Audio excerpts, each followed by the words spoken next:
มาส่งค่ะพี่น้องสาวเมืองสันดอยจังใดในวันที่6 เดือนธันวาปีเกิด2 แห่ง 20ค่ะปีตากา2 แห่ง 1 ปาก 14นี้คำขึ้นในวันพุธเนาะข่าวยาม10 โมง 27 นาทีค่ะแล้วเมืองสิงห์ไทยมาญากันเนี่ยต้องข่าวใส่หนุ่มทางปอกเลิ้งเนี่ยเนาะคำขึ้นในก็ว่าแล้วเนี่ยพี่น้องแต้วค่ะมาทำข่าวการบ้านการเมืองการศึกกว่าสำคัญทางข่าวเอาข่าววันตั้งสุดเนาะครับมาโดยข่าวเกี่ยวกับเลยลองตั้งเป็นยอดขาดเจ้าแมงโควิด2019อันตึกข้าวแหงอยู่วันเมื่อแล้วเนี่ยเนาะมันมาได้เนี่ยเนาะในกำผ่าลงไหนเรามีคนติดจับยอดขาดตั้งเป็นโควิด2019อยู่ที่3,741,2 ปาก76ก่อค่ะเมื่อนั้นมีคนติดจับยอดขาดตั้งเป็นเจอแมงโควิด19เนี่ยเนาะนำโดยเซฟเฟิร์นก็เป็นด้วยเมืองอเมริกันเนี่ยเนาะ1,230,000 ปาก61ก่อมีคนได้ลูกตายกว่ายาว72,000แห่ง2 ปาก75ก่อค่ะเมืองที่2เมืองสเปนเนี่ยเนาะมีคนติดเชื้อยอดขาดตั้งเป็นโควิด2019อยู่ที่255,5 ปาก61ก่อมีคนได้ลูกตายกว่ายาว25,000แห่ง6 ปาก13ก่อค่ะเมืองที่3เนี่ยเนาะเป็นเมืองอิตาลีเนี่ยเนาะมีคนติดเชื้อยอดขาดตั้งเป็นโควิด2019อยู่ที่213,000แห่ง13ก่อค่ะมีคนได้ลูกตายกว่า29,000แห่ง3 ปาก15เกาะเนี่ยเนาะเอาค่ะอันนี้ก็เฮาค่ะติเลยหันว่าพยายามหมดแล้วเกี่ยวกับเรื่องลองยอดขาดเจอแมงโควิด2019นี่ก็ตึกข้าวแห้งไว้อยู่ในกำผ่าวันมื้อไหนเนี่ยเนาะก้อยกาเพราะขาดได้มาตัวในเมืองสิงห์ไทยเกาหลีเนี่ยในเมืองผมตุ่มเมืองมาได้เมืองสนามสิงห์แต้วค่ะนี่ก็ดีเนาะเตรียมปอห้าวแห้งกะเหอเนี่ยเนาะอันที่ห้าวแห้งน้ำเลยเสพนก็เปลี่ยนไว้ที่เมืองอเมริกันเนี่ยเนาะเมืองสเปนบัดจะเป็นเมืองอิตาลีเมืองยูเครนเนี่ยเนาะฝรั่งเศสเยอรมนีรัสเซียเนี่ยเนาะตุรกีบราซิลเนี่ยเนาะแล้วก็อิหร่านเนี่ยเนาะเอาก็เมืองเจ้าไหนเนี่ยก็ตึกห้าวแห้งไว้อยู่ยามเดียวเนี่ยเนาะเอาค่ะมันมาได้แนวทั้งหมดมีคนจับยอดขาดตั้งเป็นเจ้าแมงทั่วโลกนะเนาะกูวานกูเมืองเนาะมีอยู่ที่3,724,001แห่ง2 ปาก76ก่อมีคนได้ลูกตายกว่ายาว258,000แห่ง5 ปาก11ก่อนะเนาะเอาค่ะ10ชนะเข้ามาโดยคนติดจับยอดขาดตั้งเป็นโควิด2019ในเมืองห่มตุ่มเมืองมาในเมืองสนามจึงแต้วค่ะเนี่ยเนาะว่าในก็มีคนติดจับยอดขาดโควิด2019อยู่ที่1 ปาก61ก่อหายดีขึ้น49ก่อไหลลูกตายกว่า7ก่อเนี่ยเนาะก็แม้ก็มาโดยทางในเมืองจึงไทยเนี่ยเนาะมีคนติดจับยอดขาดตั้งเป็นโควิด2019อยู่ที่2 แห่ง 9 ปาก89ก่อเนี่ยเนาะหายดีขึ้นยาว2 แห่ง 7 ปาก61ก่อมีคนไหลลูกตายกว่า55เกาะเนี่ยเนาะเอาค่ะอันนี้ก็เป็นไว้ในเมืองถึงไทยแหละเมืองผมตัวเมืองมาในเมืองสันดอยถึงแต้วค่ะเนี่ยเนาะเมืองผมตัวมีคนไหลลูกตายกว่า6เกาะยาวเนี่ยเนาะเมืองถึงไทยมีคนไหลลูกตายกว่า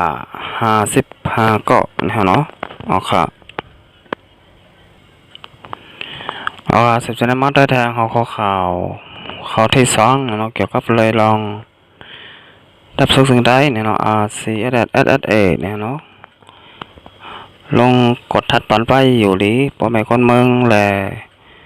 กดทัดปันป้าเนี่ยเนาะโควิด19เนี่ยเนาะบ่ได้เป็นตีเว้งลายขาลองเขียวล่างเคอและแล้วเมืองสิงห์ไทยก็เป็นตีลำปุ้นเนี่ยเนาะเมื่อวันที่4 เดือนธัน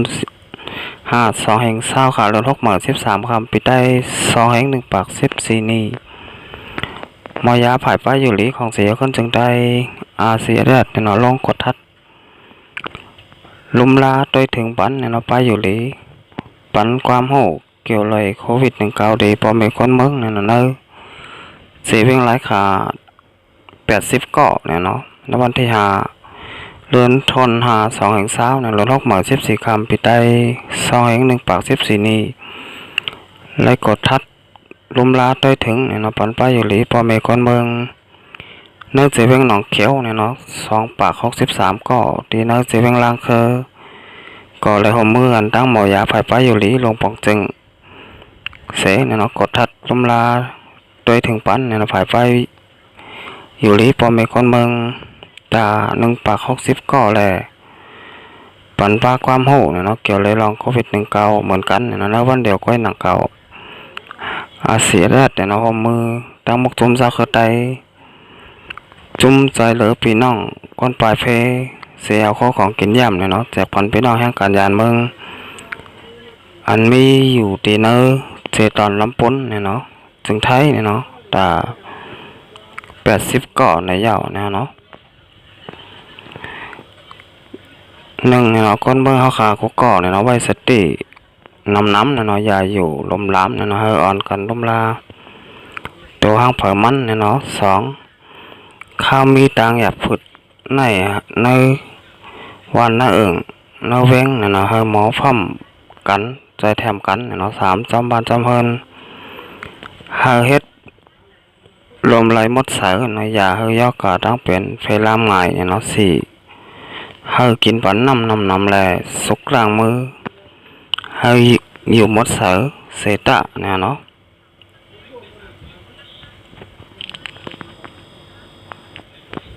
เพราะว่าสุดท้ายมันได้ทางงอข่าวข้อที่3เนี่ยเนาะเกี่ยวกับเลยลองกวนเมืองเนี่ยเนาะในซีตอนหมู่แจฮบงาดังอย่าฝึกเนาะลองกล้าขายเขากลับเนี่ยเนาะพอไม่คนเมืองเนาะหลายๆเซเวงอันมีเนาะเจตอนหมู่แจจึงได้ปะท่องฮบงาดังอย่าฝึกลองตาเตเอามาเขาตามน้ำตั้งกินอันฟักออกดีในสวนนาเมืองใต้นั่นเขานาเฮินเมืองเขคนเมืองนาพุนตีก็รัดแหนว่าโซเมืองเขปิกเมืองเสอัมปันคนกล้าตั้งขายออกในตุ้มเตอร์ว่าปลายหมักมีตีแหลนดินใต้เขเตคนเมืองกำฟองก็ตั้นใดเอาเข้ากับเข้าผ้ากว่าขายในเมืองเขอยู่พวกกว่าอำสามต่อเสกว่าเงี้ยเจ้านาทีเขแต่เงี้ยตีงับเจียมก้นแด่โทษต่างเข้ากับเมื่อเหลียวจำแหลนดินตั้งเขาออกเมืองใต้เมืองเขในซึกเขเปิดเอาห่มล้มไว้ทั้งน้ำแหล่อำปันเผอเขาออกก้นเมืองซื้อไหลแทบเขากับเสียต่างเอากว่าขายในเมืองเขนั่นก่อเลยซุ่มทั้งน้ำกำพองเอาถอกตกน้ำเมาเขากับในเพราะแต่เปี้ยวไว้หมอก4วันเจอในน้ำหวานเจมันพอตกกว่าเม็ดมันเหี่ยวเย่าเอาเฮ็ดเจอมันตาปีนากอมไรเตกว่าปันเปิ้นกินก็มันนำดีเตฝันคนในวันในสวนก็สัมปอผูกซ้อมกันเคยกูเฮินดีกว่าปัน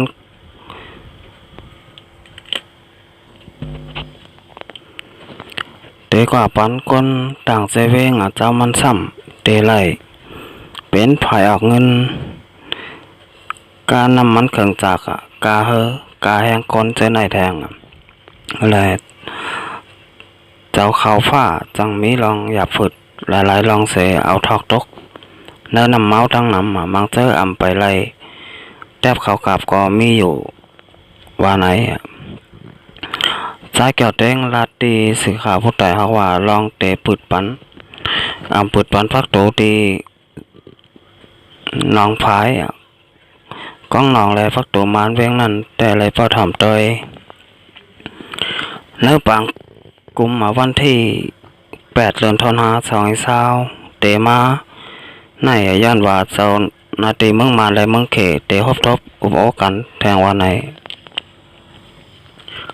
ย่านโคซึแมงตั้งเป็นโควิด19ไฟลามตีนาถึงเมืองเขเมื่อหนังเมื่อป่วนมานั่นเสเมืองเขไหลปิกอึดไว้เจ้าข้าวพักตูหลานจ้อมแดนดินใต้เขเตปุดฝุยขึ้นเมื่อไหลในนั่นไหลโหจ้อมบ่ไหน